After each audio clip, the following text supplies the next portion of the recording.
ಯೇಸು ಕ್ರಿಸ್ತನ ಪ್ರೀತಿಯುಳ್ಳ ಪರಿಶುದ್ಧವಾದ ನಾಮದಲ್ಲಿ ಕಳೆದ ವರ್ಷವೆಲ್ಲ ಕಾಪಾಡಿ ಹೊಸ ವರ್ಷವನ್ನು ನಮ್ಮ ಜೀವಿತದಲ್ಲಿ ಕೊಟ್ಟು ಹೊಸ ನಿರೀಕ್ಷೆಯನ್ನು ನಮಗೆ ದೇವರು ದಯಪಾಲಿಸಿಕೊಟ್ಟು ನಾನು ನಿಮ್ಮ ಜೊತೆಯಲ್ಲಿರುತ್ತೇನೆ ಎಂದು ವಾಗ್ದಾನ ಮಾಡಿದಂಥ ಕರ್ತನಿಗೆ ನಾವು ಸ್ತೋತ್ರವನ್ನು ಮಾಡುವಂಥವರು ಆಗಿರೋಣ.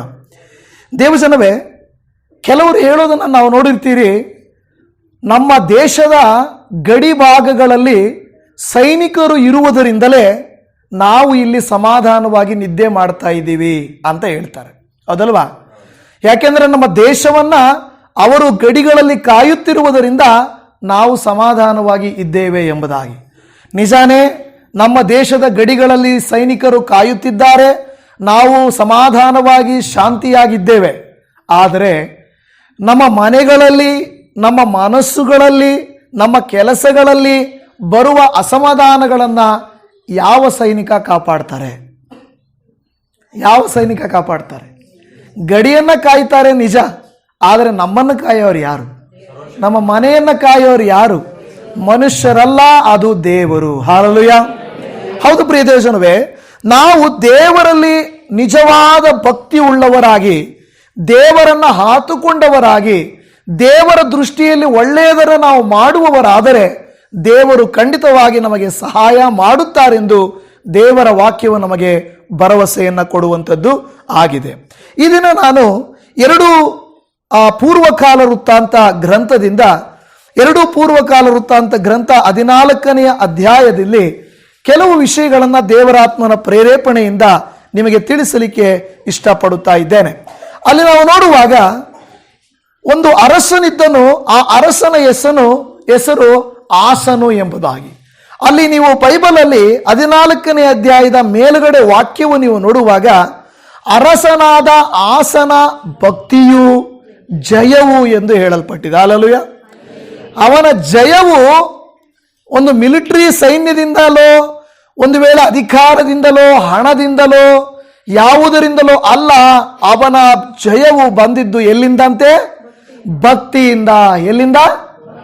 ಈ ದಿನ ನಾನು ಅದಕ್ಕೆ ಹೇಳಿದ್ದು, ನಿಜ ನಮ್ಮ ದೇಶವನ್ನು ಕಾಯುತ್ತಿರುವ ಸೈನಿಕರು ಅಲ್ಲಿ ಕಾಯುತ್ತಿದ್ದಾರೆ ನಿಜ, ಆದರೆ ನಮಗೆ ಪ್ರತಿನಿತ್ಯ ಬರುವಂಥ ಹೋರಾಟಗಳನ್ನು, ಅಸಮಾಧಾನಗಳನ್ನು, ನಮಗೆ ಬರುವಂಥ ಕಷ್ಟಗಳನ್ನು, ನಮಗೆ ಬರುವಂಥ ವಿರೋಧಗಳನ್ನು, ಶತ್ರುತ್ವವನ್ನು ಯಾವ ಪೊಲೀಸರು ಬಂದು ಕಾಯಲ್ಲ, ಯಾವ ಸೈನಿಕರು ಬಂದು ಕಾಯಲ್ಲ, ಯಾವ ಸರ್ಕಾರವೂ ಬಂದು ಕಾಯಲ್ಲ. ನಮ್ಮನ್ನ, ಅಂದರೆ ನಿಮ್ಮನ್ನು, ನನ್ನನ್ನು ಕಾಯುವಾತನು ದೇವರಾಗಿದ್ದಾನೆ. ನಿಜಾನೇ, ಆ ರೀತಿ ದೇವರು ಕಾಯದಿದ್ದರೆ ನಮ್ಮನ್ನು ಕಾಯುವವರು ಯಾರು? ದೇವರೇ ಕಾಯದಿದ್ದರೆ ನಮ್ಮನ್ನು ಯಾರು ಕಾಯುವುದಕ್ಕೆ ಸಾಧ್ಯ ಆಗುವುದಿಲ್ಲ. ನೋಡಿ, ಈ ಆಸನ ವಿಷಯದಲ್ಲಿ ಬಂದಾಗ ನೀವು 1ನೇ ವಚನದ 14ನೇ ಅಧ್ಯಾಯದ 1ನೇ ವಚನದ 2ನೆಯ ಭಾಗದಲ್ಲಿ ನೋಡುವಾಗ, ಅವನಿಗೆ ಬದಲಾಗಿ ಅವನ ಮಗನಾದ ಆಸನು ಅರಸನಾದನು. ಇವನ ಕಾಲದಲ್ಲಿ ದೇಶದಲ್ಲಿ 10 ವರ್ಷ ಸಮಾಧಾನವಿತ್ತು. ಎಷ್ಟು ವರ್ಷ? ನೋಡಿ, ಆ ಕಾಲಗಳಲ್ಲಿ ಯುದ್ಧಗಳು ಜಾಸ್ತಿ. ಎಲ್ಲ ರಾಜರುಗಳು ನಾನು ಗೆಲ್ಲಬೇಕು ಅನ್ನೋಂಥ ಇರುವಂಥ ಸಂದರ್ಭದಲ್ಲಿ ಈತನು ಆಸನು ಅರಸನಾಗಿ ಬಂದಾಗ 10 ವರ್ಷಗಳ ಕಾಲ ಯಾವ ಟೆನ್ಷನ್ನು ಇಲ್ಲ, ಯಾವ ವಿರೋಧವೂ ಇಲ್ಲ. ಆ ದೇಶದಲ್ಲಿ ಸಮಾಧಾನ ಇತ್ತು. ಇವತ್ತು ನಿಮ್ಮನ್ನು ಕೇಳ್ತೇನೆ, ನಿಮ್ಮ ಜೀವಿತಗಳಲ್ಲಿ ನಿಜವಾಗಿಯೂ ಅಸಮಾಧಾನವಿರುವಂಥ ದಿನಗಳೆಷ್ಟು, ಸಮಾಧಾನ ದಿನಗಳೆಷ್ಟು? ನೀವು ಹೇಳ್ತೀರಾ, ನಾನು ಬೆಳಿಗ್ಗೆ ಸಮಾಧಾನವಾಗಿದ್ದರೆ ಸಂಜೆ ಅಷ್ಟೊತ್ತಿಗೆ ನನಗೆ ಅಸಮಾಧಾನ ಬಂದ್ಬಿಡ್ತದೆ. ಕೆಲವರು ಹೇಳ್ತಾರೆ, ಪಾಸ್ಟೇ ವಿಡಿಯೋ ನೋಡೋವರೆಗೂ, ವಾಕ್ಯ ಕೇಳೋವರೆಗೂ, ಚರ್ಚಲ್ಲಿರೋವರೆಗೂ ಧೈರ್ಯ ಬರುತ್ತೆ, ಸಮಾಧಾನ ಬರುತ್ತೆ. ಚರ್ಚ್ ಬಿಟ್ಟು ಆಚೆಗೆ ಹೋದರೆ, ವಾಕ್ಯವನ್ನು ಕೇಳಿ ನಂತರ ಆಚೆ ಹೋದರೆ, ಕೆಲಸಕ್ಕೆ ಹೋದರೆ ಎಲ್ಲ ಧೈರ್ಯ ಹೊರಟೋಗುತ್ತೆ. ಅಂದರೆ ಅಲ್ಲಿಯವರೆಗೂ ಇರುವಂಥ ಸಮಾಧಾನ ಈ ಕಾಲದಲ್ಲಿ ಏನಾಗಿದೆ ಗೊತ್ತಾ? ಕ್ಷಣ ಮಾತ್ರದಲ್ಲಿ ಸಮಾಧಾನ ಬರುತ್ತೆ, ಕ್ಷಣ ಮಾತ್ರದಲ್ಲಿ ಅಸಮಾಧಾನ ಬರುತ್ತೆ. ಸ್ಥಿರವಾಗಿ ನಾವು ಇರಲಿಕ್ಕೆ ಸಾಧ್ಯ ಆಗುತ್ತಾ ಇಲ್ಲ. ಇಲ್ಲಿ ಆಸನ ವಿಷಯದಲ್ಲಿ ನಾವು ಬರುವಾಗ, ಆಸನ ಕಾಲದಲ್ಲಿ 10 ವರ್ಷ ಸಮಾಧಾನವಿತ್ತು ಎಂದು ದೇವರ ವಾಕ್ಯ ಹೇಳುತ್ತಾ ಇದೆ. ಅದು ಯಾವುದೇ ಸೈನ್ಯದಿಂದ ಬಂದದ್ದಲ್ಲ, ಜನರಿಂದ ಬಂದದ್ದಲ್ಲ, ಹಣದಿಂದ ಬಂದದ್ದಲ್ಲ, ಅಧಿಕಾರದಿಂದ ಬಂದದ್ದಲ್ಲ. ದೇವರ ಮೇಲೆ ನಂಬಿಕೆಯನ್ನು ಇಟ್ಟಿದ್ದಕ್ಕಾಗಿ ಆ ಒಂದು ಸಮಾಧಾನವು ಆತನಿಗೆ ಬಂತು. ಹಲ್ಲೆಲೂಯಾ. ಕೀರ್ತನೆಗಳ ಗ್ರಂಥದಲ್ಲಿ 127ನೆಯ ಕೀರ್ತನೆಯಲ್ಲಿ ನಾವು 2ನೇ ವಾಕ್ಯವನ್ನು ಓದುವಾಗ ಅಲ್ಲಿ ಈ ರೀತಿಯಾಗಿ ಬರೆಯಲ್ಪಟ್ಟಿದೆ ನೋಡ್ರಿ. 127ನೇ ಕೀರ್ತನೆ 2ನೆಯ ವಾಕ್ಯ ಅಲ್ಲಿ ಹೇಳುತ್ತದೆ, ಬೆಳಗಾಗುವುದಕ್ಕಿಂತ ಮುಂಚೆ ಏಳುವವರೇ, ಒತ್ತು ಮೀರಿ ಮಲಗುವವರೇ, ನೀವು ಆಹಾರಕ್ಕಾಗಿ ಇಷ್ಟು ಕಷ್ಟಪಡುವುದು ವ್ಯರ್ಥ. ಆತನು ಅದನ್ನು ತನ್ನ ಪ್ರಿಯರಿಗೆ ನಿದ್ರೆಯಲ್ಲಿಯೂ ಕೊಡುತ್ತಾನೆ. ಹಾಲೆಲೂಯಾ. ಅದೇ ಮೊದಲನೇ ವಾಕ್ಯ ಹೇಳುತ್ತದೆ, ಯೆಹೋವನು ಮನೆ ಕಟ್ಟದಿದ್ದರೆ ಏನಂತೆ, ಅದನ್ನು ಕಟ್ಟುವವರು ಕಷ್ಟಪಡುವುದು. ಯೆಹೋವನ ಪಟ್ಟಣವನ್ನು ಕಾಯದಿದ್ದರೆ ಕಾವಲುಗಾರರದನ್ನು ಕಾಯುವುದು. ಇವತ್ತು ನೋಡಿ, ಕಾವಲುಗಾರರದನ್ನು ಕಾಯುವುದು. ನಾವು ಅಂದುಕೊಳ್ಬಹುದು, ದೇವರೇನು ಬೇಕಾಗಿಲ್ಲ, ಒಳ್ಳೆ ಮಿಲಿಟರಿ ಸೈನ್ಯ ಸಾಕು ಅಂದುಕೊಳ್ಳುತ್ತೇವೆ. ಮಿಲಿಟರಿ ಸೈನ್ಯ ಇದ್ರೂ ಕೂಡ ಗಡಿಗಳಲ್ಲಿ ಕಾಯ್ತಾ ಇರ್ತಾರೆ. ಬೇರೆ ದೇಶದಿಂದ ಮೇಲ್ಗಡೆಯಿಂದ ಬಾಂಬ್ ಹಾಕಿದ್ರೆ ಏನ್ ಮಾಡ್ತಾರೆ ಸೈನಿಕರು? ಬಂದು ಕಾಪಾಡ್ಲಿಕ್ಕಾಗುತ್ತಾ? ಈ ಕಾಲಘಟ್ಟದಲ್ಲಿ ಶತ್ರುತ್ವ, ಸಮಸ್ಯೆ, ನೋವು ಅನ್ನೋದು ಎಲ್ಲಿಂದ ನಮಗೆ ಬರುತ್ತೆ ಗೊತ್ತಿಲ್ಲ. ಆದರೂ ನಮ್ಮನ್ನ ದೇವರು ಕಾಯದಿದ್ದರೆ ಮನುಷ್ಯರು ನಮ್ಮನ್ನ ಕಾಯಲಿಕ್ಕೆ ಸಾಧ್ಯ ಇಲ್ಲ. ಅದಕ್ಕೆ ಈ ಆಸನು ಅದನ್ನು ಅರ್ಥ ಮಾಡಿಕೊಂಡನು. ನಾನು ಸುರಕ್ಷಿತವಾಗಿರಬೇಕಾದರೆ ನಾನು ದೇವರನ್ನು ಆಶ್ರಯಿಸಬೇಕು ಅಂತ ಹೇಳಿ ನೋಡಿ, ಅಲ್ಲಿ 2ನೇ ವಚನಕ್ಕೆ ಬಂದಾಗ ಅಲ್ಲಿ ಹೇಳುತ್ತದೆ, ಆಸನು ತನ್ನ ದೇವರಾದ ಯೆಹೋವನ ದೃಷ್ಟಿಯಲ್ಲಿ ಒಳ್ಳೆಯವನಾಗಿಯೂ ನೀತಿವಂತನಾಗಿಯೂ ನಡೆದನು. ಏನ್ ಮಾಡಿದವನು? ಯಾರ ದೃಷ್ಟಿಯಲ್ಲಿ? ಅದು ಬಹಳ ಮುಖ್ಯ ದೇವಜನವೇ. 2026ನೇ ವರ್ಷಕ್ಕೆ ನಾವು ಬಂದಿರುವಾಗ ನಾವು ಸೇವಕರ ದೃಷ್ಟಿಯಲ್ಲ, ವಿಶ್ವಾಸಿಗಳ ದೃಷ್ಟಿಯಲ್ಲ, ನಮ್ಮ ಮನೆಯವರ ದೃಷ್ಟಿಯಲ್ಲ, ಅಕ್ಕಪಕ್ಕದವರ ದೃಷ್ಟಿಯಲ್ಲ, ನಾವು ದೇವರ ದೃಷ್ಟಿಯಲ್ಲಿ ಒಳ್ಳೆಯವರಾಗಿರಬೇಕು. ಅದು ಬಹಳ ಮುಖ್ಯ. ಅದು ಎಲ್ಲಿಂದ ಬರುತ್ತದೆ ಗೊತ್ತಾ? ಮುಂಜಾನೆ ಎದ್ದು ನೀವು ಮಾಡುವ ಪ್ರಾರ್ಥನೆಯಿಂದ ಪ್ರಾರಂಭವಾಗುತ್ತದೆ. ಮುಂಜಾನೆ ಎದ್ದು ನೀವು ವಾಕ್ಯವನ್ನು ಧ್ಯಾನಿಸುವ ಸ್ಥಳದಿಂದ ಬರುತ್ತದೆ. ರಾತ್ರಿಯ ಜಾವಗಳಲ್ಲಿಯೂ ಕೂಡ ದೇವರ ವಾಕ್ಯ ಹೇಳುತ್ತದೆ, ರಾತ್ರಿ ಜಾವಗಳಲ್ಲಿಯೂ ನನ್ನ ಹಾಸಿಗೆಯ ಮೇಲಿದ್ದುಕೊಂಡು ನಾನು ನನ್ನ ಸೃಷ್ಟಿಕರ್ತನಾದ ದೇವರನ್ನು ಸ್ಮರಿಸುವೆನು, ಆರಾಧಿಸುವೆನು ಎಂದು ಹೇಳುತ್ತದೆ. ಹಾಗಾದರೆ ಎಲ್ಲಿಂದ ಅಂತ ಹೇಳಿದ್ರೆ, ನಾವು ಹಾಸಿಗೆಯಲ್ಲಿ ಮಲಗುವಾಗಲೂ ಹಾಸಿಗೆಯಿಂದ ಎದ್ದೇಳುವ ಆ ಸಮಯದಿಂದ ಹಿಡಿದು ನಾವು ದೇವರ ಮೇಲೆ ಭಕ್ತಿಯನ್ನು ಬೆಳೆಸಿಕೊಳ್ಳಬೇಕೆಂದು ಈ ದೇವರ ವಾಕ್ಯದಲ್ಲಿ ಹೇಳುತ್ತಾ ಇದೆ. ಈತನು ವೈಯಕ್ತಿಕವಾಗಿ ಆಸನು ತನ್ನ ಅಂತ ಹೇಳ್ತಾ ಇದೆ. ಆಸನು ತನ್ನ ದೇವರಾದ ಯೆಹೋವನ ದೃಷ್ಟಿಯಲ್ಲಿ ಮೊಟ್ಟ ಮೊದಲನೇದಾಗಿ ಒಂದು ಕುಟುಂಬವನ್ನ ನಡೆಸುವ ನಾವು ಯಜಮಾನರು, ಇಲ್ಲವೇ ಒಂದು ಸಭೆ ಸೇವೆಯನ್ನು ನಡೆಸುವ ನಾವು, ಮುಖ್ಯವಾಗಿ ನಾಯಕರಾಗಿರುವಂತ ನಾವೇನಾಗಿರಬೇಕು? ದೇವರೊಟ್ಟಿಗೆ ಒಂದು ಒಳ್ಳೆಯ ಸಂಬಂಧವನ್ನ ಇಟ್ಟುಕೊಳ್ಳಬೇಕು. ಆಗಲೇ ನಿಮ್ಮ ಕುಟುಂಬವನ್ನು ನೀವು ನಡೆಸಲಿಕ್ಕೆ ಚೆನ್ನಾಗಿರುತ್ತೆ, ನಿಮ್ಮ ಜೀವಿತಗಳನ್ನು ನಡೆಸಲಿಕ್ಕೆ ಚೆನ್ನಾಗಿರುತ್ತೆ. ಮನೆಯಲ್ಲಿ ನನ್ನ ಮಕ್ಕಳು ಚರ್ಚ್ಗೆ ಹೋಗಲಿ, ನನ್ನ ಮನೆಯಲ್ಲಿ ನನ್ನ ಹೆಂಡತಿ ಪ್ರಾರ್ಥನೆ ಮಾಡಲಿ, ನಾನು ಮಾಡಲ್ಲ ಅಂತ ಹೇಳೋದಲ್ಲ. ಯಾರು ಜವಾಬ್ದಾರಿ ಉಳ್ಳವರಾಗಿದ್ದೀರೋ, ನಾಯಕರಾಗಿದ್ದೀರೋ, ನಿಮ್ಮ ಮೇಲೆ ಒತ್ತಡಗಳಿದೆಯೋ, ಚಿಂತೆಗಳಿದೆಯೋ, ಭಾರಗಳಿದೆಯೋ, ನೀವು ನಾನು ಏನು ಮಾಡಬೇಕು? ಕರ್ತನಲ್ಲಿ ಆಸನ ಹಾಗೆ ವೈಯಕ್ತಿಕವಾದಂಥ ಸಂಬಂಧವನ್ನು ಬೆಳೆಸಿಕೊಳ್ಳಬೇಕು. ಆತನು ಆಗ ನಿಮಗೂ ನನಗೂ ಒಂದು ಕುಟುಂಬವನ್ನು ಹೇಗೆ ನಡೆಸಬೇಕು, ಒಂದು ಸಭೆಯನ್ನು ಹೇಗೆ ನಡೆಸಬೇಕು, ಇಲ್ಲವೇ ನಾವು ಕೆಲಸದಲ್ಲಿ ಹೇಗೆ ನಿಭಾಯಿಸಬೇಕು, ಇದೆಲ್ಲವನ್ನ ದೇವರು ಜ್ಞಾನವನ್ನು ಕೊಡುತ್ತಾನೆ. ತಕ್ಕ ಸಮಯಕ್ಕೆ ಪದಗಳನ್ನು ಕೊಡುತ್ತಾನೆ. ವ್ಯಕ್ತಿಗಳನ್ನು ಮ್ಯಾನೇಜ್ ಮಾಡಲಿಕ್ಕೆ ಬೇಕಾದಂತ ತಾಳ್ಮೆಯನ್ನು ಕೊಡುತ್ತಾನೆ. ಇದೆಲ್ಲ ನಾವು ರೂಢಿಸಿಕೊಳ್ಳುವುದಲ್ಲ, ದೇವರು ನಮಗೆ ಅನುಗ್ರಹಿಸುವಂಥದ್ದು ಆಗಿದೆ. ಇಲ್ಲಿ ಹೇಳ್ತದೆ, ಆಸನು ತನ್ನ ದೇವರಾದ ಯೆಹೋವನ ದೃಷ್ಟಿಯಲ್ಲಿ ಏನಾಗಿದ್ದನು? ಒಳ್ಳೆಯವನಾಗಿಯೂ ನೀತಿವಂತನಾಗಿಯೂ ನಡೆದನು. ಹಾಲೆಲೂಯಾ. ಇವತ್ತು ದೇವಜನವೇ, ನೀವು ನಾನು ದೇವರ ದೃಷ್ಟಿಯಲ್ಲಿ ಒಳ್ಳೆಯವರಾಗಿ ಇರಬೇಕು. ಕೆಲವು ಸಂದರ್ಭದಲ್ಲಿ ನಾವು ಅಂದುಕೊಂಡದ್ದು ನಡೆಯಲ್ಲ, ನಾವು ಪ್ರಾರ್ಥಿಸಿದ್ದು ಸಿಗಲ್ಲ. ಹಾಗಂತ ಹೇಳ್ಬಿಟ್ಟು ನಾವು ಕೆಟ್ಟವರಾಗೋಣವಾ? ದೇವರೇ ನೀನು ನನಗೆ ಕೊಟ್ಟಿಲ್ಲ, ಹಾಗಂತೇಳಿ ನಾನು ನಿನ್ನ ಮೇಲೆ ಪಾಪ ಮಾಡೋಕೆ ಹೋಗ್ತೀನಿ, ನೀನು ನನಗೆ ಉತ್ತರಿಸಿಲ್ಲ, ನಾನು ಇಷ್ಟ ಬಂದಾಗ ನಡ್ಕೊಳ್ತೀನಿ ಅಂತ ನಡ್ಕೊಳ್ಳೋಣವಾ? ಇಲ್ಲ ದೇವಜನವೇ. ಯಾಕೆಂದ್ರೆ ನಾವು ನೋಡ್ತಾ ಇದ್ದೇವೆ, ನೀತಿವಂತಿಕೆ ಅನ್ನುವುದು ಒಂದು ದಿನಗಳಲ್ಲಿಯೋ ಒಂದು ವರ್ಷದಲ್ಲಿಯೋ ಬರುವುದಿಲ್ಲ. ಜೀವಮಾನ ಕಾಲದ ಆಧಾರದ ಮೇಲೆ ದೇವರು ನೋಡುತ್ತಾರೆ. ನೋಹನು ನೀತಿವಂತನಾಗಿದ್ದನು ಎಲ್ಲಿ? ತನ್ನ ಕಾಲದವರಲ್ಲಿ. ತನ್ನ ಕಾಲದವರು ಅಂದ್ರೆ ಏನು ಗೊತ್ತಾ? ಒಂದು ವರ್ಷ ಅಲ್ಲ, ಲೈಫ್ ಟೈಮ್. ಏನದು? ತನ್ನ ಜೀವಿತದಲ್ಲಿ ನೀತಿವಂತಿಕೆ ಅನ್ನೋದು ಒಂದು ತಿಂಗಳಲ್ಲಿ ಪ್ರೂವ್ ಮಾಡ್ಕೊಳ್ಳೋಕ್ಕಾಗಲ್ಲ, ಒಂದು ವರ್ಷದಲ್ಲಿ ಅಲ್ಲ, ನಮ್ಮ ಜೀವಿತಾವಧಿಯಲ್ಲಿ ನಮ್ಮ ನೀತಿವಂತಿಕೆಯನ್ನು ಪ್ರೂವ್ ಮಾಡಿಕೊಳ್ಬೇಕು. ಹಾಗಾದರೆ ದೇವರ ವಾಕ್ಯದಲ್ಲಿ ಬಂದಿರುವ ದೇವ ಭಕ್ತರು ಅನೇಕ ವರ್ಷಗಳು ನೀತಿವಂತರಾಗಿದ್ದರು. ನಾನು ಕಳೆದ ದಿನಗಳಲ್ಲಿ ಹೇಳ್ತಾ ಇದ್ದೆ, ನೋಹನು ತನ್ನ ಕಾಲದವರಲ್ಲಿ ತಪ್ಪಿಲ್ಲದವನಾಗಿದ್ದನು. ಅಂದರೆ ಎಲ್ಲರೂ ತಪ್ಪು ಮಾಡುತ್ತಾ ಇದ್ದರು. ಎಲ್ಲರೂ ಅಲ್ಲಿ ಹೇಳ್ತಾ ಇರುವುದು, ಎಲ್ಲರೂ ದೇವರು ಲೋಕದ ಮೇಲೆ ಕೋಪ ಮಾಡಿಕೊಂಡು ಎಲ್ಲರನ್ನು ನಾಶ ಮಾಡಬೇಕೆಂದಿದ್ದನು. ಆದರೆ ನೋಹನಿಗೆ ದೇವರ ದೃಷ್ಟಿಯಲ್ಲಿ ಕರುಣೆ ದೊರಕಿತು.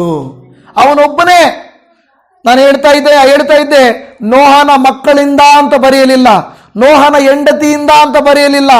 ನೋಹನ ನಿಮಿತ್ತವಾಗಿ ಅವನ ಹೆಂಡತಿ ಮಕ್ಕಳು ಕಾಪಾಡಲ್ಪಟ್ಟರು. ಒಬ್ಬ ವ್ಯಕ್ತಿಯ ನೀತಿವಂತಿಕೆಯಿಂದ ದೇವರು ನೋಹನ ಕುಟುಂಬವನ್ನ, ಇಲ್ಲವೇ ಮಾನವ ಜನಾಂಗವನ್ನ ಆತನು ಉಳಿಸಿದನು. ಆ ನೀತಿವಂತಿಕೆ ಎಲ್ಲರೂ ಕಟ್ಟು ಮಾಡ್ತಾ ಇದ್ದಾರಲ್ವಾ. ನಾನು ಮಾತ್ರ ಯಾಕೆ ನೀತಿವಂತನಾಗಿರಬೇಕು? ನಾನು ಯಾಕೆ ಮಾತ್ರ ಒಳ್ಳೆಯವನಾಗಿರಬೇಕು? ಎಲ್ಲರೂ ಕೆಟ್ಟವರಾಗಿದ್ದಾರಲ್ವಾ, ನಾನು ಯಾಕೆ ಹಿಂಗಿರಬೇಕು ಅಂತ ನಿಮಗೆ ಅನಿಸ್ಬೋದು. ಆದರೆ ದೇವರು ಹೇಳ್ತಾ ಇರೋದು, ಎಲ್ಲರೂ ಕೆಟ್ಟವರಾದರೂ ನೀನಾದರೂ ನನಗಾಗಿ ಜೀವಿಸುವಿಯಾ? ನೀನಾದರೂ ನಿನ್ನ ಮನೆಯಲ್ಲಿ ನೀತಿವಂತನಾಗಿರುವಿಯಾ? ನಿಮ್ಮ ಊರಲ್ಲಿ ಸುತ್ತಲೂ ಕೆಟ್ಟವರಿರಬಹುದು, ಇಷ್ಟಾನುಸಾರ ಜೀವಿಸುತ್ತಿರಬಹುದು. ಆದರೆ ದೇವರು ನಿನ್ನನ್ನು ಎದುರು ನೋಡುತ್ತಾ ಇದ್ದಾನೆ, ನಿನ್ನನ್ನ ಕೇಳ್ತಾ ಇದ್ದಾನೆ. ಅವ್ರ ಕತೆ ಬಿಟ್ಟಾಕು, ನೀನು ನನಗೆ ನನ್ನ ಮಗನಾಗಿರುವಿಯಾ ಎಂದು ಕೇಳುತ್ತಾನೆ. ನೀವು ನೋಡ್ತೀವಿ, ಸೊದೋಮ್ ಗೊಮೋರ ಪಟ್ಟಣಗಳವರು ಎಲ್ಲರೂ ಪಾಪ ಮಾಡಿದರು. ದೇವರು ಆ ಪಟ್ಟಣಗಳನ್ನ ಅಳಿಸಿ ಹಾಕಿಬಿಡಬೇಕೆಂದು ತೀರ್ಮಾನಿಸಿಕೊಂಡನು. ಆದರೆ ಲೋಟನು ದೇವರ ದೃಷ್ಟಿಯಲ್ಲಿ ನೀತಿವಂತನಾಗಿದ್ದನು. ನೋಡಿ, ಅದಕ್ಕೆ ದೇವರು ಏನು ಮಾಡಿದನು? ಲೋಟನ ನಿಮಿತ್ತವಾಗಿ ಅವನ ಹೆಂಡತಿ ಮಕ್ಕಳನ್ನ ಆಚೆಗೆ ಕರ್ಕೊಂಡು ಬಂದನು. ಇವತ್ತು ನಾನು ಹೇಳುವುದೇನೆಂದರೆ, ದೇವರ ವಾಕ್ಯದಲ್ಲಿ ಆಸನ ನಿಮಿತ್ತವಾಗಿ ಆಸನ ರಾಜ್ಯವು ಅವನ ಆಳ್ವಿಕೆ ಮಾಡುವಂತ ರಾಜ್ಯವನ್ನ ದೇವರು ಕಾಪಾಡಲಿಕ್ಕೆ ಅವನು ಒಳ್ಳೆಯವನಾಗಿ ನೀತಿವಂತನಾಗಿ ನಡೆದನು. ಮಾತ್ರವಲ್ಲದೆ ಅವನ ತಂದೆ ಮಾಡಿದ ತಪ್ಪನ್ನು ಅವನು ಮಾಡಲಿಲ್ಲ. ಕೆಲವು ಸಂದರ್ಭಗಳಲ್ಲಿ ನಮ್ಮ ಜೊತೆಯಲ್ಲಿರುವವರು ತಪ್ಪು ಮಾಡುತ್ತಾರೆ, ಅವರು ನಮಗೆ ಕಲಿಸುತ್ತಾರೆ. ತಂದೆ ತಾಯಿಗಳು ಕಲಿತಿರುವುದನ್ನೇ ಕಲಿಸ್ತಾರೆ. ನೋಡಿ, ಇದನ್ನ ಮಾಡಿ, ಉದಾಹರಣೆಗೆ ನಾವು ಚರ್ಚಲ್ಲಿ ಇದ್ದೀವಿ, ನಾವು ಯೇಸುವನ್ನು ನಂಬಿದ್ದೇವೆ, ನಮ್ಮ ಮಕ್ಕಳಿಗೆ ಏನು ಹೇಳ್ಕೊಡ್ತೀವಿ? ಪ್ರಾರ್ಥನೆ ಮಾಡಬೇಕು ಅಲ್ವಾ, ಬೈಬಲ್ ಓದಬೇಕು, ಚರ್ಚ್ಗೆ ಹೋಗ್ಬೇಕು, ದೇವರಲ್ಲಿ ಇರಬೇಕು ಅಂತ ನಾವು ಹೇಳ್ಕೊಡ್ತೀವಿ. ಹಾಗೇನೆ ಅನ್ಯರು ಅವರ ಸಂಪ್ರದಾಯಗಳಲ್ಲಿ ಹೇಳಿಕೊಡ್ತಾರೆ. ಹಾಗಾದ್ರೆ ಆಸನಿಗೆ ಅವರ ತಂದೆ ಹೇಳಿಕೊಟ್ಟಿದ್ದು ಏನು ಗೊತ್ತಾ? ಬೈಬಲ್ ಪ್ರಕಾರವಾಗಿ ಏನ್ ಮಾಡಿದನು? ಅವನು ಅನೇಕ ವಿಗ್ರಹಾರಾಧನೆಗಳನ್ನ, ಅನ್ಯ ದೇವತೆಗಳ ಆರಾಧನೆಗಳನ್ನ ಅವರ ತಂದೆ ಮಾಡ್ತಾ ಇದ್ದ. ಹಾಗಾದರೆ ತಂದೆಯಂತೆ ಇವನು ಮಾಡಬಹುದಾಗಿತ್ತಲ್ವಾ? ಆದರೆ ಇಲ್ಲಿ ಹೇಳುತ್ತದೆ, 3ನೇ ವಚನ ಹೇಳುತ್ತದೆ, ಇವನು ಅನ್ಯ ದೇವತೆಗಳ ಯಜ್ಞವೇದಿಗಳನ್ನು, ಪೂಜಾ ಸ್ಥಳಗಳನ್ನು ತೆಗೆದುಹಾಕಿ, ಕಲ್ಲು ಕಂಬಗಳನ್ನು ಒಡೆಸಿ, ಅಶೇರ ವಿಗ್ರಹ ಸ್ತಂಭಗಳನ್ನು ಕಡಿಸಿಬಿಟ್ಟು ಏನ್ ಮಾಡ್ತಾ ಇದ್ದಾನೆ? ನಿರ್ಜೀವವಾದ ದೇವರಿಗೆ ವಿರೋಧವಾದಂತ ವಿಗ್ರಹ ಆರಾಧನೆಯನ್ನೆಲ್ಲವನ್ನ ತೆಗೆಯುತ್ತಾ ಇದ್ದಾನೆ. ಇವತ್ತು ದೇವಜನವೇ, ವಿಗ್ರಹ ಆರಾಧನೆ ಅಂತ ಹೇಳಿದ್ರೆ ಕೇವಲ ಒಂದು ವಿಗ್ರಹಕ್ಕೆ ಅಡ್ಡ ಬೀಳುವುದು ಮಾತ್ರವಲ್ಲ, ದೇವರ ಬದಲಾಗಿ ನಾವು ಯಾವುದಕ್ಕೆ ಪ್ರಾಮುಖ್ಯತೆ ಕೊಟ್ಟರೂ ಅದು ವಿಗ್ರಹನೇ. ಕೆಲಸವನ್ನೇ ಕೆಲವರು ಪ್ರೀತಿ ಮಾಡ್ತಾರೆ. ನಾನು ಹೇಳುತ್ತೇನೆ, ಎಷ್ಟೋ ದೇವಜನರು ಕೆಲಸಕ್ಕಿಂತ ದೇವರು ಮುಖ್ಯ ಅಂತ ಅಂದುಕೊಳ್ಳೋರಿದ್ದಾರೆ. ಕೆಲಸ ಇವತ್ತಿರುತ್ತೆ, ನಾಳೆ ಹೋಗುತ್ತೆ. ಕೆಲಸದ ನಿಮಿತ್ತವಾಗಿ ಅನೇಕರು ಬಾಧೆ ಪಡುತ್ತಾ ದೇವರನ್ನೇ ಬಿಟ್ಟು ಹೋಗುತ್ತಾ ಇರುತ್ತಾರೆ. ದೇವರನ್ನ ಬಿಟ್ರೆ ಕೆಲಸ ಏನ್ ನಮ್ಮನ್ನ ಪರಲೋಕಕ್ಕೆ ಕರ್ಕೊಂಡು ಹೋಗುತ್ತಾ? ಕರ್ಕೊಂಡು ಹೋಗಲ್ಲ. ನನಗೆ ಗೊತ್ತು. ಏನ್ ಮಾಡ್ತಾರಂದ್ರೆ, ಒಂದು ವೇಳೆ ಭಾನುವಾರ ಕೆಲಸ ಇದ್ರೂ ದೇವರಾಲಯಕ್ಕೆ ಬರಲ್ಲ. ಆದಾಯಕ್ಕೋಸ್ಕರ ದೇವರನ್ನ ಬಿಟ್ಟು ಬಿಡ್ತಾರೆ ಹೊರತು ಅವರು ಕೆಲಸವನ್ನ ಬಿಟ್ಟು ಬಿಡಲ್ಲ. ತಪ್ಪು. ಯಾಕೆಂದರೆ ಮನುಷ್ಯ ಮಾತ್ರದವನು ರೊಟ್ಟಿ ತಿಂದ ಮಾತ್ರಕ್ಕೆ ಬದುಕುವುದಿಲ್ಲ, ದೇವರ ಮಾತಿನಿಂದ ಬದುಕುವವನಾಗಿದ್ದಾನೆ. ದೇವರನ್ನ ಬಿಟ್ಟು ನಾವು ಜೀವಿಸೋದು ಹೇಗೆ? ದೇವರು ಅದಕ್ಕೆ ಹೇಳ್ತಾನೆ, ನೀವು 6 ದಿನ ಕಷ್ಟಪಡ್ರಿ, ಆದರೆ ಒಂದು ದಿನ 7ನೇ ದಿನ ನೀವೇನು ಮಾಡ್ರಿ? ವಿಶ್ರಾಂತಿ ಮಾಡ್ರಿ. ದೇವರು ಹೇಳಿದ್ದಾರೆ, ಒಂದು ದಿನ ನೀವು ವಿಶ್ರಾಂತಿ ಮಾಡಬೇಕು. ಅದು ನಿಮ್ಮ ಶರೀರಗಳಿಗೂ, ನಿಮ್ಮ ಮನಸ್ಸುಗಳಿಗೂ, ನಿಮ್ಮ ಕುಟುಂಬಗಳಿಗೂ ಒಳ್ಳೆಯದು ಅಂತ ಹೇಳಿದ್ದಾರೆ. ಆದರೆ ಇವತ್ತೇನು ಮಾಡ್ತಾ ಇದ್ದೇವೆ? ಆ ಒಂದು ದಿನವನ್ನು ನಮಗೆ ಸಾಧಕವಾಗಿ ಮಾಡಿಕೊಳ್ತೇವೆ. ಎಲ್ಲಾದರೂ ಊರಿಗೆ ಹೋಗೋಕ್ಕೆ, ಎಲ್ಲಾದರೂ ಫಂಕ್ಷನ್ಗಳಿಗೆ ಹೋಗೋಕ್ಕೆ, ಬಟ್ಟೆಗಳು ಒಗೆಯಕ್ಕೆ, ವಿಶ್ರಾಂತಿ ಮಾಡುವಂತ ದೇವರು ಹೇಳಿದ್ರೆ ಅದೇ ದಿನದಲ್ಲಿ ಎಲ್ಲ ಕೆಲಸಗಳನ್ನ ಮಾಡ್ತೇವೆ. ನಾನು ಯಾರನ್ನು ವೈಯಕ್ತಿಕವಾಗಿ ದೂಷಿಸ್ತಾ ಇಲ್ಲ. ದೇವರು ಹೇಳಿರೋದು ವಿಶ್ರಾಂತಿ ಮಾಡು ಎಂದು. ಎಲ್ಲಿ? ದೇವರ ಪ್ರಸನ್ನತೆಯಲ್ಲಿ ಇದ್ದುಕೊಂಡು ವಿಶ್ರಮಿಸು. ನೀವು ಎಷ್ಟೇ ಕಷ್ಟಪಟ್ಟರು ದೇವರು ಕೃಪೆ ತೋರಿಸಲಿಲ್ಲವಾದರೆ ನಮ್ಮ ಕೈ ಕೆಲಸ ಎಲ್ಲ ವ್ಯರ್ಥವಾಗಿ ಹೋಗುತ್ತದೆ. ಮೊದಲ ಕಾರ್ಯ ಇವನು ಮಾಡಿದಂಥದ್ದು ಏನೆಂದರೆ ಅವನು ನೀತಿವಂತನಾಗಿ ಒಳ್ಳೆಯವನಾಗಿದ್ದನು. 2, ಸತ್ಯ ದೇವರಿಗೆ ವಿರೋಧವಾಗಿರುವಂಥದ್ದನ್ನು ತೆಗೆದು ಬಿಟ್ಟನು. ಇವತ್ತು ಇಲ್ಲಿ ವಾಕ್ಯವನ್ನು ಕೇಳುತ್ತಿರುವಂಥ ಪ್ರೀತಿಯ ದೇವಜನರೇ, ನಿಮ್ಮ ಜೀವಿತದಲ್ಲಿ, ನನ್ನ ಜೀವಿತದಲ್ಲಿ ಒಂದು ವೇಳೆ ಯಾವುದೋ ವಿಗ್ರಹದೋಪಾದಿಯಲ್ಲಿ ದೇವರ ಸಮಯವನ್ನು ಕಸಿದುಕೊಳ್ಳುತ್ತಿರಬಹುದು. ಅದು ನಿಮ್ಮ ಮೊಬೈಲೇ ಆಗಿರಬಹುದು. ಅದು ನಿಮ್ಮ ಅದೇ ಒಂದು ವಿಗ್ರಹ. ದೇವರಿಗೆ ಎಷ್ಟು ಸಮಯ ಕೊಡ್ತೀವಿ, ಮೊಬೈಲ್ಗೆ ಎಷ್ಟು ಸಮಯ ಕೊಡ್ತೀವಿ? ಆಲೋಚನೆ ಮಾಡಿಕೊಳ್ಳಿ. ಜಸ್ಟ್ ಆಲೋಚನೆ, ಉತ್ತರ ಹೇಳಬೇಕಾಗಿಲ್ಲ, ಆಲೋಚನೆ ಮಾಡಿಕೊಳ್ಳಿ. ಬೆಳಿಗ್ಗೆ ಎದ್ದ ತಕ್ಷಣ ಇನ್ನೂ ಕಣ್ಣೇ ತೆಗೆದಿರಲ್ಲ, ಫಸ್ಟ್ ನಮ್ಮ ಕೈ ಆಡೋದು ಎಲ್ಲೇ? ಮೊಬೈಲು. ಅದು ಏನಕ್ಕೆ ಆಗಿರ್ಬೋದು, ನಾನು ಕೂಡ ಹುಡುಕ್ತೀನಿ. ಏನಕ್ಕೆ? ಟೈಮ್ ನೋಡಕ್ಕೆ. ಟೈಮ್ ನೋಡಿರ್ತೀನಿ, ಯಾವ್ದಾದ್ರು ಮಿಸ್ ಕಾಲ್ ಇರುತ್ತೆ, ಅಯ್ಯೋ ಪಾಪ ಯಾರೋ ಕಾಲ್ ಮಾಡಿದ್ದಾರೆ ಅಲ್ವಾ? ನಿಮಗೂ ಹಾಗೆ ಮೊಬೈಲ್ ಸುಮ್ಮನೆ ಟೈಮ್ ನೋಡಕ್ಕೆ ನಾವು ಎತ್ಕೊಳ್ತೀವಿ. ಆ ನಂತರ ಏನಾಗುತ್ತೆ, ಯಾರಾದರೂ ಫೋನ್ ಮಾಡಿದಾರೇನೋ ಅಂತ ನಾವು ನೋಡ್ತೀವಿ, ಓಪನ್ ಮಾಡ್ತೀವಿ. ಅವಾಗ ಏನಾಗುತ್ತೆ, ಫೋನ್ ಮಾಡಿಲ್ಲ ಅಂದ್ರೆ ಯಾರಾದರೂ ವಾಟ್ಸಪ್ ಮಾಡಿದಾರೇನೋ ಅಲ್ವಾ? ನೋಡಿ, ನಮ್ಮ ದೃಷ್ಟಿ ಎಲ್ಲೋಯ್ತಂದ್ರೆ ಎದ್ದ ತಕ್ಷಣ ದೇವರನ್ನ ಮರೆತು ಬಿಟ್ವಿ. ನಾವು ಮೊಬೈಲನ್ನು ಎತ್ತಿ ನೋಡ್ತಾ ಇದ್ದೀವಿ. ನಾವು ಬರೀ ಟೈಮ್ ನೋಡಿ ಅಲ್ಲಿಟ್ರೆ ಓಕೆ, ಸಂತೋಷ. ಆದರೆ ಟೈಮ್ ನೋಡೋದ್ರೊಟ್ಟಿಗೆ ಸೈತಾನನು ಕೊಡುವ ಈ ದರದ ದಾರಿಗಳಲ್ಲಿ ಹೋಗ್ಬಿಡ್ತೇವೆ. ಆ ನಂತರ ಅದರಲ್ಲೇ ಮುಳುಗಿ ಹೋಗ್ಬಿಡ್ತೇವೆ. ಪ್ರಾರ್ಥನೆ ಮಾಡೋದು, ದೇವರೇ ಮತ್ತೊಂದು ದಿನ ಕೊಟ್ಟಿದೆಯಾ, ಈ ದಿನ ಎಲ್ಲ ಕಾಪಾಡಪ್ಪ ಯೇಸುವಿನ ನಾಮದಲ್ಲಿ, ಆಮೇನ್ ಅಲ್ವಾ? ನಾನು ಪ್ರಾರ್ಥನೆ ಮಾಡಿದ್ದೀನಿ ಅಂತ ನಾವು ಅಂದುಕೊಳ್ತೇವೆ. ದೇವಜನವೇ, ಮೊಬೈಲ್ ನಮ್ಮ ಜೀವಿತದಲ್ಲಿ ಇದಾಗೋಯ್ತು. ಇನ್ನು ಕೆಲವರಿಗೆ ಎದ್ದ ತಕ್ಷಣ ಮಕ್ಕಳಿಗೆ ಬ್ರೇಕ್ಫಾಸ್ಟ್ ಮಾಡಬೇಕು, ಮನೆಯವ್ರನ್ನ ಆಫೀಸಿಗೆ ಕಳಿಸ್ಬೇಕು, ಅಯ್ಯೋ ಆಫೀಸ್ಗೆ ಓಡಬೇಕು. ಇದು ಏನಾಗ್ಬಿಡುತ್ತಂದ್ರೆ ದೇವರಿಗೆ ನಾವು ಸಮಯ ಕೊಡಲ್ಲ. ನಾವು ಏನಕ್ಕೆ ಮಾಡ್ತಾ ಇದ್ದೀವಿ? ಬೇರೆ ಎಲ್ಲದಕ್ಕೂ ಹೆಚ್ಚಿನ ಸಮಯವನ್ನು ನಾವು ಕೊಡ್ತಾ ಇದ್ದೀವಿ. ಅದರ ಅರ್ಥ ಅದೇ ನಮ್ಮ ಜೀವಿತದಲ್ಲಿರುವ ವಿಗ್ರಹಾರಾಧನೆ. ಯಾಕೆಂದ್ರೆ ಅದು ದೇವರಿಂದ ನಮ್ಮನ್ನು ದೂರ ಮಾಡುವಂಥದ್ದು, ಅದು ವಿಗ್ರಹವಾಗಿದೆ. ಆದುದರಿಂದ ಇಲ್ಲಿ ವಾಕ್ಯ ಹೇಳುತ್ತಾ ಇದೆ, ನಮ್ಮನ್ನ ಏನು ಮಾಡ್ತದೆ? ದೇವರಿಂದ ದೂರ ಮಾಡುವಂತ ಪ್ರತಿಯೊಂದು ಕೂಡ ನಾವು ಏನು ಮಾಡಬೇಕು? ದೂರ ಮಾಡಬೇಕಾಗಿರುತ್ತದೆ ಎಂದು ದೇವರ ವಾಕ್ಯ ಹೇಳುತ್ತಾ ಇದೆ. ನನ್ನ ಪ್ರಿಯ ದೇಶವೇ, ಅನೇಕ ಸಂದರ್ಭಗಳಲ್ಲಿ ಸೈತಾನನು ಮಾಡುವಂತ ಕೃತ್ಯ ಅದಾಗಿದೆ. ಅದಕ್ಕೆ ಇವನೇನು ಮಾಡಿದನು? ತೆಗೆದು ಹಾಕಿದನು. ಏನು ಮಾಡಿದ? ಹಾಗಾದ್ರೆ ನಾನು ನಿಮಗೆ ಕೇಳ್ತೇನೆ, ನಿಮ್ಮ ಕೆಟ್ಟ ರೂಢಿಗಳನ್ನು ತೆಗೆದು ಹಾಕಲಿಕ್ಕೆ ಸಿದ್ಧ ಇದ್ದೀರಾ? ತೆಗೆದು ಹಾಕಬೇಕು. ಆಸನೋ ಅವನ ಅರಸನೋ ಅದಕ್ಕೆ ಕೆಲವನ್ನ ತೆಗೆದು ಹಾಕದ. ನೀವೇನು ರಾಣಿಗಳು, ರಾಜರ ನೀವು? ಇಲ್ಲ ತಾನೇ? ನಾವೆಲ್ಲ ಸಾಧಾರಣ ಜನರು. ಹಾಗಾದ್ರೆ ನಾವು ತೆಗೆದು ಹಾಕಬೇಕಾಗಿರೋದು ಬೇರೆ ಏನೋ ಇದೆ. ಆ ಕೆಟ್ಟ ರೂಢಿಗಳನ್ನ, ಕೆಟ್ಟ ಆಲೋಚನೆಗಳನ್ನ, ಕೆಟ್ಟ ಕಾರ್ಯಗಳನ್ನ ನಾವು ತೆಗೆದು ಹಾಕಬೇಕು. ದೇವರನ್ನ ನಮ್ಮಿಂದ ದೂರ ಮಾಡುವಂತ ಪ್ರತಿಯೊಂದನ್ನು ನಾವು ತೆಗೆದು ಹಾಕಿದರೆ ಅದಕ್ಕೆ ಹೇಳಿರ್ತದೆ 4ನೇ ವಚನ, ಯಹೂದ್ಯರಿಗೆ ನೀವು ನಿಮ್ಮ ಪಿತೃಗಳ ದೇವರಾದ ಯೆಹೋವನನ್ನೇ ಆಶ್ರಯಿಸಿಕೊಂಡು. ಅವನು ತೆಗೆದು ಹಾಕಿದ್ದು ಮಾತ್ರ ಅಲ್ಲ, ಅವನು ಬೇರೆಯವ್ರಿಗೆ ಹೇಳ್ತಾ ಇದ್ದಾನೆ, ನೀವೇನ್ ಮಾಡಬೇಕು? ತೆಗೆದು ಹಾಕಬೇಕು ಮತ್ತು ದೇವರನ್ನ ಆಶ್ರಯಿಸಬೇಕು. ಏನ್ ಮಾಡಬೇಕು? ಆಶ್ರಯಿಸಬೇಕು. ಮುಂಜಾನೆ ಎದ್ದು ನಾವು ಯಾರನ್ನು ಆಶ್ರಯಿಸಬೇಕು? ದೇವರನ್ನೇ ಆಶ್ರಯಿಸಬೇಕು. ಅಪ್ಪ, ರಾತ್ರಿಯಲ್ಲಿ ನನ್ನ ಹೃದಯ ಏನಾದರೂ ಸ್ವಲ್ಪ ರೆಸ್ಟ್ ಮಾಡಿದಿದ್ರೆ ಅಲ್ವಾ? ನಮ್ಮ ಹೃದಯ ಸ್ವಲ್ಪ ರೆಸ್ಟ್ ಮಾಡಿದ್ರೆ ಏನಾಗ್ತದೆ? ಅಷ್ಟೇ. ನಮ್ಮ ಹೃದಯ ಸ್ವಲ್ಪ ಬಡ್ಕೊಳ್ಳೋದು, ನನಗೆ ಯಾವಾಗೂ ಟಯರ್ಡ್ ಆಗಿದ್ದೀನಿ, ನೀನು ಮಲ್ಕೊ ನಾನು ಮಲ್ಕೊಳ್ತೀನಿ, ಅದನ್ನು ಮಲ್ಕೊಂಡ್ರೆ ತಿರುಗಿ ನಾವು ನಾವು ಎದ್ದೇಳಲ್ಲ ಅಲ್ವಾ? ನಮ್ಮ ಹೃದಯ ಒಂದು ವೇಳೆ ನಿಂತೋಗ್ಬಿಟ್ರೆ ಮುಗೀತು ನನ್ನ ಕತೆ. ಆದರೂ ನೋಡಿ, ದೇವರು ಆ ಹೃದಯವು ಬಡಿಕೊಳ್ಳುತ್ತಿರುವಂತೆ ರಾತ್ರಿಯೆಲ್ಲ ತೂಕಡಿಸದೆ ನಿದ್ರಿಸದೆ ನಮ್ಮನ್ನ ಕಾದಿದ್ದಾರೆ. ಅದು ನಾವು ಮರ್ತೋಗ್ಬಿಡ್ತೀವಿ. ಚೆನ್ನಾಗಿ ಗೊರಕೆ ಹೊಡೆದು ಬೆಳಗ್ಗೆ ಎದ್ದು ನಮ್ಮ ಕೆಲಸಗಳು ಓಡ್ತಾ ಇರ್ತೀವಿ. ಆದರೆ ರಾತ್ರಿಯೆಲ್ಲ ನಿಮ್ಮನ್ನ ಜೀವಂತವಾಗಿಟ್ಟವನು. ಹೃದಯ ಹೊಡಿತಾ ಇದೆ ಅಂತ ತಿಳ್ಕೊಳ್ಳಿ. ಏನಾದರೂ ಬೇರೆ ಸಮಸ್ಯೆ ಉಂಟಾಯಿತು ಅಂದ್ರೆ ನಮ್ಮ ರಾತ್ರಿಯಲ್ಲೇ ನಮ್ಮ ಕತೆ ಮುಗೀತು. ಆದರೆ ರಾತ್ರಿಯೆಲ್ಲ ಕಣ್ಮಣಿಯಂತೆ ಕಾದ ದೇವರಿಗೆ ಸ್ತೋತ್ರ ಮಾಡುವುದರೊಟ್ಟಿಗೆ ಮುಂಜಾನೆಯಲ್ಲಿ ದೇವರ ಸ್ವರವನ್ನು ಕೇಳಿಸಿಕೊಳ್ಳುವುದರೊಟ್ಟಿಗೆ ದೇವರನ್ನ ಆಶ್ರಯಿಸಬೇಕು. ಅಲ್ಲಿ ಹೇಳುತ್ತಾ ಇದ್ದೇನೆ, ನೀವು ಯೆಹೋವನನ್ನೇ ಆಶ್ರಯಿಸಬೇಕು. ಕೆಲಸ ಅಯ್ಯೋಯ್ಯೋ ಕೆಲಸ ಅಂತ ಹೇಳಿ ಕೆಲಸ ನಂಬ್ಕೊಳ್ಳೋದಲ್ಲ, ಜನರನ್ನು ನಂಬ್ಕೊಳ್ಳೋದಲ್ಲ. ಮೊದಲು ದೇವರನ್ನ, ಆಮೇಲೆ ಜನರನ್ನ ಆಶ್ರಯಿಸಿಕೊಂಡು ಆಮೇಲೆ ಏನ್ ಹೇಳ್ತದೆ, ಧರ್ಮಶಾಸ್ತ್ರ ವಿಧಿಗಳನ್ನು ಕೈಕೊಳ್ಳಿರಿ ಎಂದು ಆಜ್ಞಾಪಿಸಿದನು. ಏನ್ ಮಾಡ್ಬೇಕು? ನಾವು ಕೈಕೊಳ್ಳಬೇಕು. ದೇವರ ಮಾತುಗಳನ್ನ ಕೈಕೊಳ್ಳಬೇಕು. ಆಸನು ಮಾಡಿದ ಕೆಲಸ, ದೇವರ ಮಾತುಗಳನ್ನು ಅವನೇನ್ ಮಾಡಿದ, ಕೈಕೊಂಡು ಅವನು ನಡೆಯುತ್ತ ಆಜ್ಞಾಪಿಸಿದನು. ಅವನು ಕೇಳ್ತಾ ಇಲ್ಲ, ಅರಸನಾಗಿ ರಿಕ್ವೆಸ್ಟ್ ಮಾಡ್ತಾ ಇಲ್ಲ.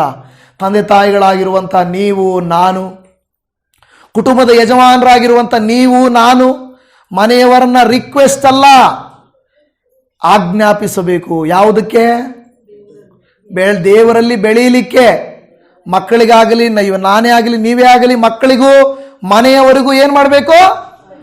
ಆರ್ಡರ್ ಮಾಡಬೇಕು. ಆರ್ಡರ್ ಏನಂತ? ಯಾಕೆ ಪ್ರೇಯರ್ ಮಾಡಲಿಲ್ವಾ? ಪ್ರೇಯರ್ ಮಾಡು ಅನ್ಬೇಕು. ಪ್ರೇಯರ್ ಮಾಡಲಿಲ್ವಾ ಅನ್ನೋದಲ್ಲ. ಅವರು ಆಜ್ಞಾಪಿಸಿದ್ರೆ ಇರು ಮಾಡ್ತೀನಿ ಅನ್ನೋದಲ್ಲ. ಅವರು ಟೋನ್ ಹೆಂಗಿರ್ಬೇಕಂದ್ರೆ ಆರ್ಡರ್ ಮಾಡ್ಬೇಕು. ಬೈಬಲ್ ಓದು ಅನ್ಬೇಕು, ಪ್ರೇಯರ್ ಮಾಡು ಅನ್ಬೇಕು. ಅಂದರೆ ಒಂದು ಜವಾಬ್ದಾರಿ ಉಳ್ಳ ಸ್ಥಾನದಲ್ಲಿರುವಂಥ ನಮಗೆ ದೇವರು ಇವತ್ತು ಎಚ್ಚರಿಸ್ತಾ ಇದ್ದಾನೆ. ನಿಮಗೆ ಮಾತ್ರ ಅಲ್ಲ, ನನಗೂ ಎಚ್ಚರಿಸ್ತಾ ಇರುವಂಥ ಮಾತು, ನಾವು ಕೇವಲ ರಿಕ್ವೆಸ್ಟ್ ಅಲ್ಲ, ಆರ್ಡರ್ ಮಾಡಬೇಕು. ಯಾವುದಕ್ಕೆ? ದೇವರ ಅಲ್ಲಿ ಹೇಳ್ತಾ ಇದೆ, ಶಾಸ್ತ್ರ ವಿಧಿಗಳನ್ನು ಕೈಕೊಳ್ಳುವುದಕ್ಕೆ, ದೇವರನ್ನು ಅನುಸರಿಸುವುದಕ್ಕೆ. ನಾವು ಬೇರೆಯವರನ್ನ, ನಮ್ಮ ಕುಟುಂಬಸ್ಥರನ್ನ, ವಿಶ್ವಾಸಿಗಳನ್ನ, ಗೊತ್ತಿರುವವರನ್ನು ನಾವು ಎಚ್ಚರಿಸಬೇಕು. ಈ ಕಾಲಘಟ್ಟದಲ್ಲಿ ನಿಜವಾಗಿ ಬೇರೆ ಕ್ರೈಸ್ತರ ಬಗ್ಗೆ ನಮಗೆ ಸ್ವಲ್ಪ ಕೂಡ ರೆಸ್ಪಾನ್ಸಿಬಿಲಿಟಿ ಇಲ್ದಿರೋ ಹೋಗ್ಬಿಟ್ಟಿದೆ. ಜವಾಬ್ದಾರಿನೇ ಇಲ್ಲ. ನಾನು ಹೇಳಿದೆ, ನಿಮ್ಮ ಏರಿಯಾಗಳಲ್ಲಿರುವಂಥವ್ರನ್ನ ಮಾತಾಡ್ರಿ, ಪ್ರಾರ್ಥನೆಗಳಿಗೆ ಹೋಗ್ರಿ, ವಿಸಿಟ್ ಮಾಡ್ರಿ ಅಂತ. ನನಗೆ ಗೊತ್ತು ಯಾರೂ ಮಾಡ್ತಾ ಇಲ್ಲ ಅಂತ.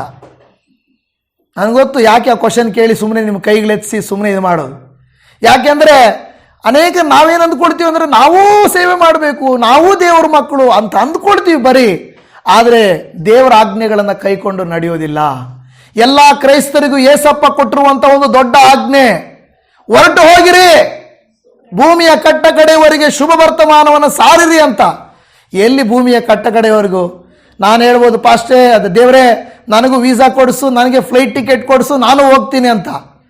ಇಲ್ಲೇ ನೀನು ಮಾಡಲ್ಲ, ನೀನು ಬೇರೆ ದೇಶದಲ್ಲಿ ಹೋಗಿ ಅನ್ಕಿಸಿತೀಯ ಅಲ್ವಾ? ಮನೆಯಲ್ಲಿರೋರಿಗೆ ನಾವು ಹೇಳಲ್ಲ, ಇನ್ನು ಪಕ್ಕದ ರಾಷ್ಟ್ರಕ್ಕೆ, ಪಕ್ಕದ ದೇಶಕ್ಕೆ ನಿನ್ನ ಕೇಳಿಸಿ ಏನು ಮಾಡ್ತೀಯ? ನಾನು ಹೇಳ್ತಾ ಇದ್ದೆ, ಇವತ್ತು ಮಧ್ಯಾಹ್ನ ಒಬ್ಬರಿಗೆ ಹೇಳ್ತಾ ಇದ್ದೆ, ಮೊದಲು ಮಿಷನರಿಗಳು ಕುಟುಂಬಗಳನ್ನು ತ್ಯಾಗ ಮಾಡಿ ಹೋಗ್ತಾ ಇದ್ರು, ದೇಶಗಳನ್ನು ತ್ಯಾಗ ಮಾಡಿ ಹೋಗ್ತಾ ಇದ್ರು, ಕೆಲಸಗಳನ್ನು ಬಿಟ್ಬಿಟ್ಟು ಹೋಗ್ತಾ ಇದ್ರು. ಇವತ್ತು ಪಕ್ಕದ ಮನೆಯವರಿಗೂ, ಪಕ್ಕದಲ್ಲಿರೋ ಜನರಿಗೂ ಹೇಳಕ್ಕೆ ನಮಗೆ ಟೈಮ್ ಇಲ್ಲ. ದೇವಜನವೇ, ನಿಮ್ಮ ಬಗ್ಗೆ ಅಂತಲ್ಲ ನಾನು ಹೇಳ್ತಾ ಇರೋದು, ಯಾವ ದೇವಜನರಿಗೂ ಕೂಡ ಟೈಮೇ ಸಿಗ್ತಾ ಇಲ್ಲ. ಯಾಕೆಂದ್ರೆ ಏನಂದ್ರೆ ದೇವರ ಶಾಸ್ತ್ರ ಏನಂದ್ರೆ ಅದು ಹೇಳ್ತಾ ಇರೋದು, ಶಾಸ್ತ್ರ ವಿಧಿಗಳನ್ನು ಕೈಕೊಳ್ಳ್ರಿ ಅಂತ ಹೇಳಿದ್ರೆ, ನಮಗೆ ಏಸಪ್ಪ ಕೇಳಿರೋದು ಒಂದೇ ಒಂದು, ಅದು ಈ ಶುಭ ವರ್ತಮಾನವನ್ನ ಭೂಮಿಯ ಕಟ್ಟ ಕಡೆಯವರೆಗೂ ಹೋಗಿ ಸಾರಿರಿ ಎಂದು ಹೇಳಿದ್ದು. ಆದರೆ ಅದನ್ನು ಮಾಡಲಿಕ್ಕೆ ಜನರಿಲ್ಲ. ಈಗ ಜನರಿಲ್ಲ. ಮತ್ತೆ ನಾವು ಕೇಳ್ಕೊಳ್ಳೋದೇನೆಂದ್ರೆ, ನಾವಂದ್ರೆ ನಿಮ್ಮನ್ನೆಲ್ಲ ನಾನು ಹೇಳ್ತಾ ಇರೋದು, ಎಲ್ಲ ಜನರಿಗೆ, ಎಷ್ಟೋ ಜನರು ಈ ವಿಡಿಯೋ ನೋಡ್ತಾರೆ, ಅವ್ರಿಗೆಲ್ಲ ನಾನು ಕೇಳೋದು, ಮತ್ತೆ ದೇವರ ಹತ್ರ ನಾವು ಕೇಳೋದು, ದೇವರೇ ನನಗೆ ಅದು ಬೇಕು, ದೇವರೇ ನನಗೆ ಇದು ಬೇಕು, ನನಗೆ ಅದು ಬೇಕು, ಇದು ಬೇಕು. ದೇವ್ರು ಕೇಳ್ತಾನೆ, ನನಗೋಸ್ಕರ ನೀನೇನು ಮಾಡಿದ್ದೀಯ ಮಗಳೇ? ಪ್ರಾರ್ಥನೆ ಮಾಡಿದ್ದೀನಲ್ಲ ದೇವರೇ, ಬೈಬಲ್ ಓದಿದ್ದೀನಿ ದೇವರೇ, ಚರ್ಚ್ಗೆ ಹೋಗಿದ್ದೀನಿ, ಇದೆಲ್ಲ ದೇವ್ರಿಗೋಸ್ಕರನಾ? ದೇವ್ರಿಗೋಸ್ಕರ ನಾವು ಜಸ್ಟ್ ಆಲೋಚನೆ ಮಾಡಿ ನಿಮ್ಮ ಹೃದಯದಲ್ಲಿ ಹೇಳ್ರಿ, ದೇವರಿಗೋಸ್ಕರ ನೀವು ನಾನು ಏನು ಮಾಡಿದ್ದೀವಿ? ಪ್ರೇಯರ್ ಮಾಡೋದು, ವಾಕ್ಯ ಓದೋದು, ಆಲಯಕ್ಕೆ ಹೋಗೋದು, ಇದೆಲ್ಲ ದೇವರಿಗೆ ನಾವೇನೋ ಮಾಡೋದಲ್ಲ. ಇದು ನಮಗೋಸ್ಕರ ಮಾಡ್ಕೊಳ್ಳೋದು. ಕಾಣಿಕೆ ಹಾಕಬೇಕಾದ್ರೂ, ದಶಮಭಾಗ ಕೊಡಬೇಕಾದ್ರೂ, ದೇವರೇ ನಾನು 100 ರೂಪಾಯಿ ಕೊಡ್ತಾ ಇದ್ದೀನಿ, ನನಗೆ ಆಶೀರ್ವಾದ ಮಾಡು ಅಂತ ಹೇಳ್ತೀವಿ ಹೊರತು, ದೇವರಿಗೆ ಲಂಚ ಕೊಡೋ ಥರ ದೇವರೇ ಇದು ನಾನು ಕೊಡ್ತಾ ಇದ್ದೀನಿ, ನೀನು ಕೊಡು ಅಂತ ಕೇಳ್ತೀವಿ ಹೊರತು, ಅಪ್ಪ ನೀನು ಕೊಟ್ಟಿರೋದ್ರಲ್ಲಿ ನಾನು ಕೊಡ್ತಾ ಇದ್ದೀನಿ ಅನ್ನಲ್ಲ. ಏನು ಅದಕ್ಕೆ ಇದಕ್ಕೇನು ವ್ಯತ್ಯಾಸಪ್ಪ ಅಷ್ಟೇ ಅಂತ ನೀವು ಕೇಳ್ಬೋದು. ನೋಡಿ, ನಿಮಗೆ ದೇವರು ಕೊಟ್ಟಿದ್ದರಲ್ಲಿ ದೇವರೇ ಈಗ ನೀನು ಕೊಟ್ಟಿದ್ದು ನೀನು ಕೊಡ್ತಾ ಇದ್ದೀನಿ ಅಷ್ಟೇ. ಆದರೆ ಕೆಲವರ ನಮ್ಮ ಮನೋಭಾವ ಹೆಂಗಿರುತ್ತಂದ್ರೆ, ದೇವರೇ ಈಗ 500 ರೂಪಾಯಿ ನಾನು ಕಾಣಿಕೆ ಆಗ್ತಾ ಇದ್ದೀನಿ, ಇದರಲ್ಲಿ 1000 ಪಟ್ಟು ನನಗೆ ಆಶೀರ್ವಾದ ಬರಬೇಕು, ಡಿಮ್ಯಾಂಡ್ ಮಾಡ್ತಾ ಇದ್ದೀವಿ ದೇವರ ಹತ್ರ. ನಾನೀಗ ಕೊಡ್ತಾ ಇದ್ದೀನಿ, ನೀನು ನನಗೆ ರಿಟರ್ನ್ ಕೊಡ್ಬೇಕು ನೀನು. ಇದು ತಪ್ಪು, ಇದು ತಪ್ಪು. ಅನೇಕರು ನಾವೇನು ಮಾಡ್ತಾ ಇದೀವಿ ಗೊತ್ತಾ, ದೇವರು ಕೊಟ್ಟಿದ್ದರಲ್ಲಿ ನಾವು ಕೊಡ್ತಾ ಇಲ್ಲ, ನಾವೇನಂದು ಕೊಡ್ತೀವಿ, ನಾನು ದುಡ್ದಿದ್ರಲ್ಲಿ ನೀನು ಕೊಡ್ತಾ ಇದ್ದೀನಿ ದೇವರೇ, ನನಗೆ ರಿಟರ್ನ್ ಕೊಡು ಅಂತ ಕೇಳೋ ರೀತಿಯಲ್ಲಿ ಇರ್ತದೆ. ಅದು ತುಂಬ ತುಂಬ ತಪ್ಪು. ನೋಡಿ, ಈ ಆಸನು ಮಾಡಿದಂಥ ಕಾರ್ಯಗಳಲ್ಲಿ ಒಂದು, ನಾನು ಹೇಳಿದ ಹಾಗೆ ಅವನು ನೀತಿವಂತನಾಗಿ ಒಳ್ಳೆಯವನಾಗಿದ್ದನು. 2, ಕೆಲವುಗಳನ್ನು ತೆಗೆದು ಹಾಕಿದನು. 3, ಅವನು ಆಶ್ರಯಿಸಿದನು ಮತ್ತು ಬೇರೆಯವರಿಗೂ ಕರ್ತನನ್ನು ಆಶ್ರಯಿಸಿರಿ ಎಂದು ಹೇಳಿದನು. ನಂತರ ಅವನು ಹೇಳ್ತಾ ಇದ್ದಾನೆ, ನೀವು ಧರ್ಮಶಾಸ್ತ್ರ ವಿಧಿಗಳನ್ನ ಕೈಕೊಳ್ಳಿರಿ ಎಂದು ಏನು ಮಾಡಿದನು? ಆಜ್ಞಾಪಿಸಿದನು. ಇವತ್ತು ನಿಮಗೆ ನಾನು ಆರ್ಡರ್ ಮಾಡಕ್ಕೆ ನಾನು ಯಾರೂ ಅಲ್ಲ, ಆದರೆ ನಾನೊಬ್ಬ ಸೇವಕ.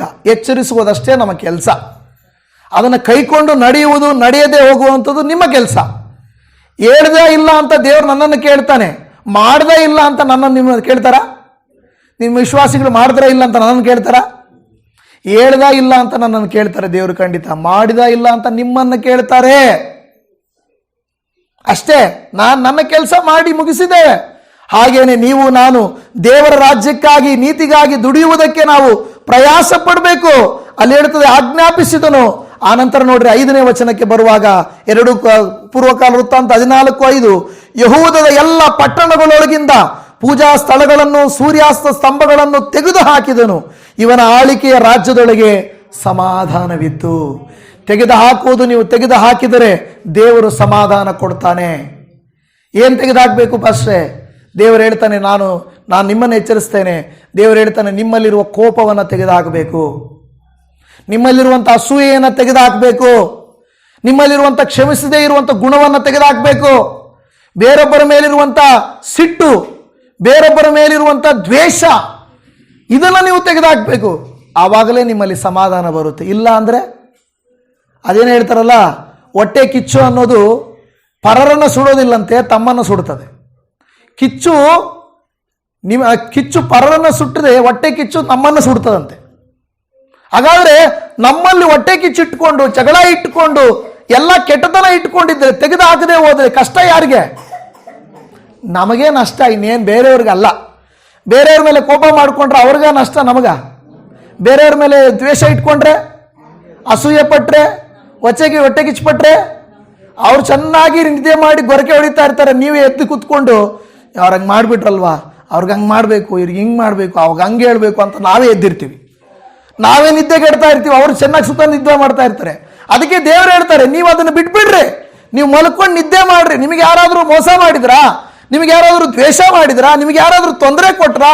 ನಿಮ್ಮದು ಯಾವುದನ್ನು ಕಸಿದುಕೊಂಡಿದ್ರಾ? ನಾನು ನಿಮಗೋಸ್ಕರ ಯುದ್ಧ ಮಾಡ್ತೀನಿ, ನೀವಂತೂ ಸುಮ್ಮನೆ ಇರ್ರಿ. ದೇವ್ರು ಹೇಳೋದೇನು? ನೀವಂತೂ. ನಾವೇನು ಮಾಡ್ತೀವಿ ಗೊತ್ತಾ? ದೇವ್ರೆ ನೀನು ಸುಮ್ಮನೆ ಇರು, ನಾನು ನೋಡ್ಕೊತೀನಿ ಅಂತೀವಿ. ನಾವು ಪ್ಲಾನ್ ಮಾಡ್ತೀವಿ, ನಾಳೆ ಬೆಳಗ್ಗೆ ಅವ್ರು ಸಿಕ್ಕಿದ್ರೆ ಏನು ಅನ್ಬೇಕು, ಬರೋ ಭಾನುವಾರ ಅವ್ರು ಸಿಕ್ಕಿದ್ರೆ ಏನು ಅನ್ಬೇಕು. ಹಾಗಾದ್ರೆ ನಾವು ಪ್ಲಾನ್ ಮಾಡ್ತಾ ಇದೀವಿ, ದೇವರಲ್ಲಿ ನಾವು ಭರವಸೆ ಇಡ್ತಾ ಇದ್ದೀವಿ. ಅದಕ್ಕೆ ನಮ್ಮಲ್ಲಿರುವಂಥ ಕೆಲವುಗಳನ್ನು ತೆಗೆದು ಹಾಕಬೇಕು. ಹೊಸ ವರ್ಷಕ್ಕೆ ಬಂದು ವಾರ ಆಗ್ತಾ ಇದೆ, ನಾವು ದೇವರಿಗೆ ಹೇಳಬೇಕು, ದೇವರೇ ನನ್ನಲ್ಲಿರುವಂಥ ಈ ಕಹಿ, ಈ ಕೆಟ್ಟದ್ದು, ಈ ಕೋಪ, ಈ ದ್ವೇಷ, ಅಸೂಯೆ, ಹೊಟ್ಟೆ ಕಿಚ್ಚು, ಎಲ್ಲ ಕಾಮ, ಕ್ರೋಧ, ಮದ, ಮತ್ಸರ್ಯಗಳೆಲ್ಲವನ್ನ ನಾನು ತೆಗೆದು ಹಾಕ್ತೇನೆ, ನನಗೆ ಸಮಾಧಾನ ಕೊಡಪ್ಪ ಅಂತ ಕೇಳಬೇಕು. ಹೌದಾ ಇಲ್ವಾ? ಆದರೆ ನಮ್ಮಲ್ಲೇ ಕೊಳಕಿಟ್ಕೊಂಡು ನೀವು ಪಾತ್ರೆ ತೊಳಿಬೇಕಂತ ಹೋಗ್ತೀರಾ, ಪಾತ್ರೆಯಲ್ಲಿ ಎಲ್ಲ ಸಾಂಬಾರು ಕೆಟ್ಟದ್ದು ಅಲ್ಲೇ ಇಟ್ಬಿಟ್ಟು ಕ್ಲೀನ್ ಮಾಡು ಅಂದ್ರೆ ಕ್ಲೀನ್ ಆಗುತ್ತಾ? ಆಗಲ್ಲ. ಅದು ಕ್ಲೀನ್ ಆಗಲ್ಲ. ಅದು ಕ್ಲೀನ್ ಮಾಡಿದ ಮೇಲೆ ನಾವೇನಾದರೂ ಮಾಡಬೇಕಾಗುತ್ತದೆ. ಇವತ್ತು ನಮ್ಮಲ್ಲಿರುವಂಥ ದುರ್ಗುಣಗಳನ್ನು ತೆಗೆದು ಹಾಕದೆ ಹೋದರೆ ಅಸಮಾಧಾನ ಯಾರಿಗೆ? ನಮ್ಮಲ್ಲಿ ದುರ್ಗುಣಗಳು ಇಟ್ಟುಕೊಂಡು ದೇವರೇ ನನಗೆ ಸಮಾಧಾನ ಕೊಡಪ್ಪ, ನನಗೆ ಶಾಂತಿ ಕೊಡಪ್ಪ ಅಂದರೆ ದೇವರು ಎಲ್ಲಿ ಕೊಡ್ತಾನೆ? ತುಂಬಿದ ಪಾತ್ರೆ ತಿರುಗಿ ತುಂಬಿಸೋಕ್ಕಾಗುತ್ತಾ? ತುಂಬಿಸೋಕ್ಕಾಗಲ್ಲ. ಯಾಕೆಂದ್ರೆ ಆಲ್ರೆಡಿ ಇದೆ. ಏನು ತುಂಬಿದೆ ಅಲ್ಲಿ? ಕೆಟ್ಟದ್ದಿದೆ. ದೇವರು ಹೆಂಗೆ ಒಳ್ಳೇದು ತುಂಬಿಸೋದು ಅಲ್ವಾ? ಕೆಸರು ತುಂಬಿದ ಒಂದು ಪಾತ್ರೆಯಲ್ಲಿ ಮಿನರಲ್ ವಾಟರ್ ಹಾಕಿದ್ರೆ ಹೆಂಗಿರುತ್ತೆ?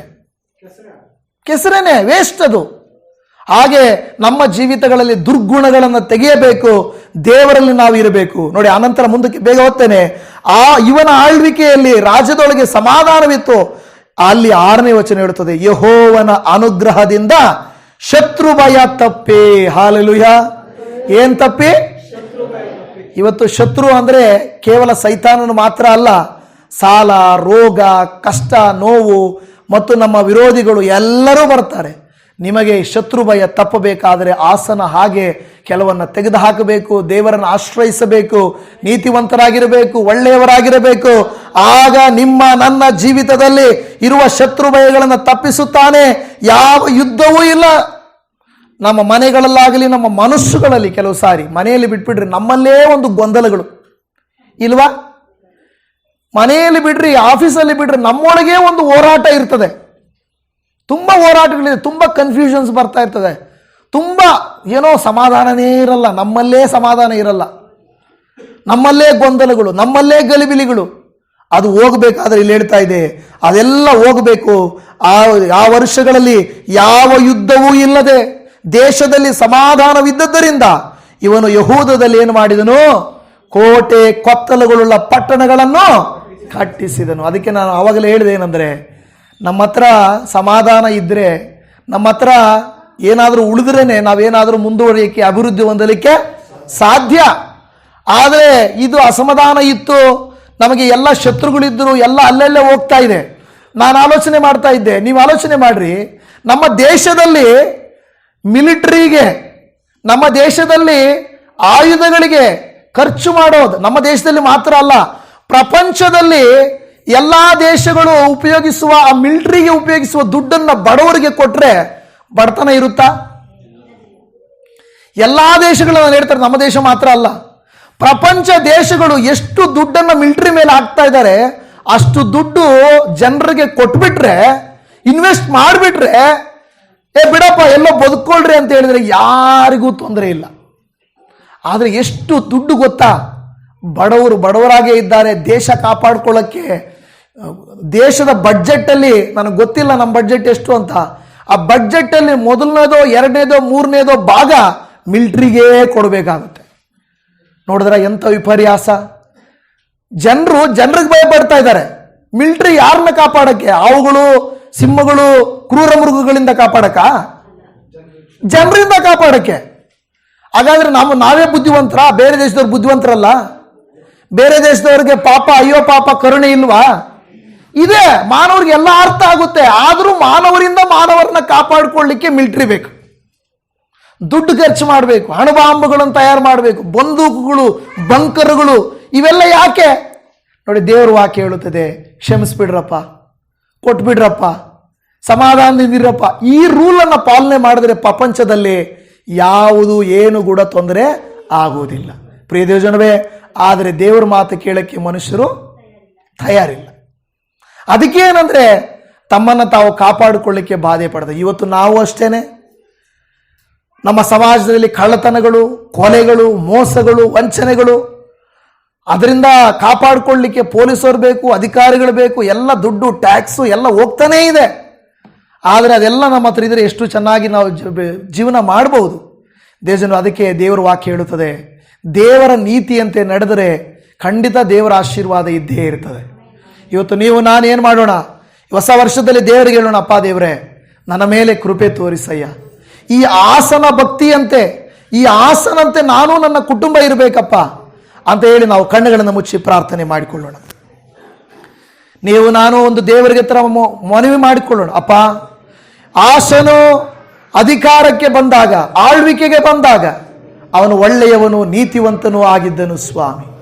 ದೇವರೇ, ಅವನು ತೆಗೆದು ಹಾಕಬೇಕಾಗಿರುವಂಥದ್ದನ್ನು ತೆಗೆದು ಹಾಕಿದನು, ಆಶ್ರಯಿಸಬೇಕಾದಾಗ ಆಶ್ರಯಿಸಿದನು, ಮತ್ತು ಧರ್ಮಶಾಸ್ತ್ರ ವಿಧಿಗಳನ್ನು ಕೈಕೊಳ್ಳುವಂತೆ ಆಜ್ಞಾಪಿಸಿದನು.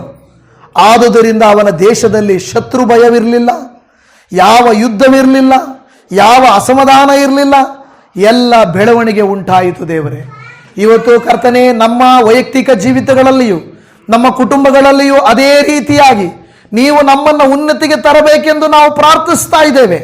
ಯೇಸುವಿನ ನಾಮದಲ್ಲಿ ಅಪ್ಪ, ಯಾರ ಜೀವಿತ ದೇವರೇ ಕರ್ತನೇ ಅಸಮಾಧಾನದಲ್ಲಿ, ಭಯದಲ್ಲಿ, ಶತ್ರು ಕಾಟಗಳಿಂದ, ನೋವುಗಳಿಂದ, ಅನಾರೋಗ್ಯಗಳಿಂದ ಇದೆಯೋ ಅವರೆಲ್ಲರನ್ನ ಯೇಸುವಿನ ನಾಮದಲ್ಲಿ ಕನಿಕರಿಸು ದೇವಾ.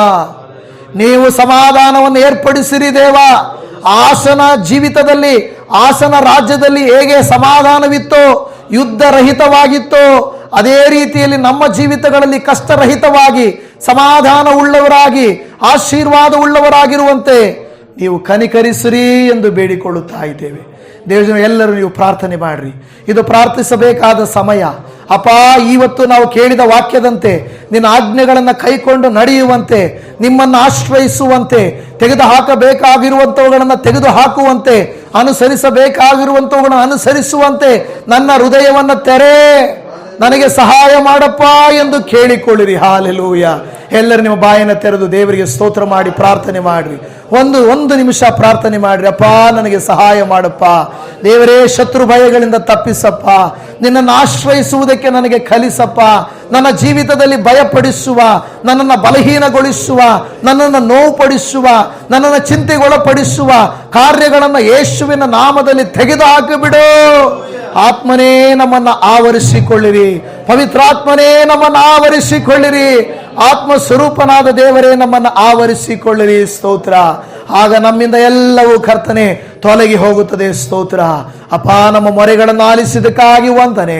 ಯಾರೆಲ್ಲ ವಾಕ್ಯಗಳನ್ನು ಕೇಳಿ ಅದರಂತೆ ನಡೆಯುತ್ತೇವೆಂದು ತೀರ್ಮಾನಿಸಿದ್ದಾರೋ ಅವರಿಗೆ ನೀವು ಉಪಕಾರ ಮಾಡಬೇಕಾಗಿ, ನೀವೇ ನಮ್ಮ ಜೊತೆಗಾರನಾಗಿದ್ದುಕೊಂಡು ನಮ್ಮ ಭಕ್ತಿಯನ್ನು ನೋಡಿ ನಮಗೆ ಜಯವನ್ನು, ಬಿಡುಗಡೆಯನ್ನು, ಆಶೀರ್ವಾದವನ್ನು, ಆರೋಗ್ಯವನ್ನು ಅನುಗ್ರಹಿಸಿ ಕೊಡಬೇಕಾಗಿ ನಮ್ಮ ಕರ್ತನು, ರಕ್ಷಕನು, ಜಯ ಕೊಡುವಾತನೂ ಆಗಿರುವ ಯೇಸುವಿನ ಪರಿಶುದ್ಧ ನಾಮದಲ್ಲಿ ಪ್ರಾರ್ಥಿಸುತ್ತೇವೆ ತಂದೆಯೇ.